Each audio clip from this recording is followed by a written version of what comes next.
Mic at the end, I don't typically do it in public for a number of reasons.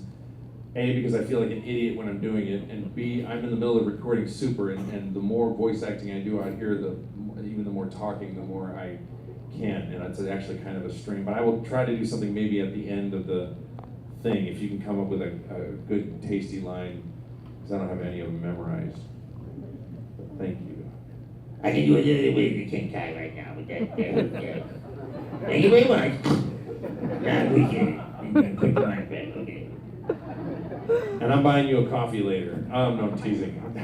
He was very laid. I know, I'm teasing him. Very laid back.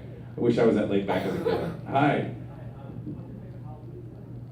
Oh, Great Pumpkin, dude. Yeah.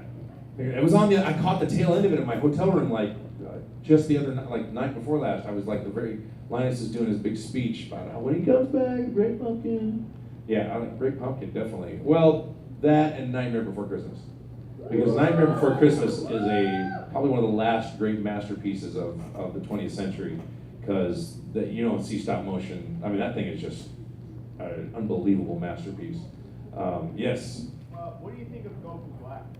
I think it's a fun character that I'm excited to play, but I haven't got to that arc yet, so I haven't been able to really flesh out what that's going to be like. I've done a bit for the game, and I've done the Goku Black Rosé, but I haven't really got to flesh it out for the game, for the series yet. So we won't be recording that till next year sometime. I'm thinking the end of next year we'll probably finally get to that. Yeah. Anyway, so. Who's next? Yes, let me get this guy over here. I've ignored this side of the room a bit. I have a 97-part question. You have 28 minutes for 97.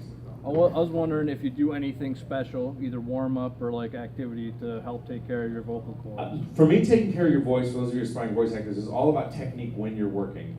So there's a lot of people do extensive warm-ups and stretching, and then they gurgle, and they might need that, or they have a Chinese medicine, and I will use certain Chinese remedies and certain lozenges or elixirs post-work, and if I'm on a heavy, heavy session, I will do the throat coat tea all day, but I try not to rely on that sort of thing, because what happens if they don't have it?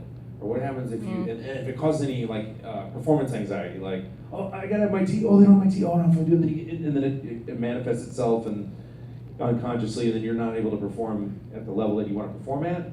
So I try to keep my voice protected with technique only, and then heal with stuff after the fact, so that I know that I don't have to voice act and I'm just on vocal rest and I'm healing. I usually check my range before I go into the booth. I'll just go through my falsetto, down into a multiphonic type of thing, because when that vibrates, when you're not supposed to do that a lot, because that can be bad for your voice over a long period of time, but just in terms of stretching it out, I don't recommend people do it, but it seems to work for me, where I do a multiphonic type of growl, which kind of just loosens everything up and stretches everything out.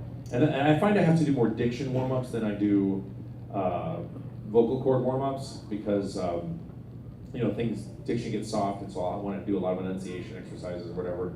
But Dragon Ball's so intense, it's you go in a session, it's by the third line you're warmed up. There's not a lot of chill time on that show. And King Kai can warm me up pretty good too, so it's fine. That's a fun voice to do. So yeah, not a lot, but other actors have different approaches. That's mine. Yes, way over here.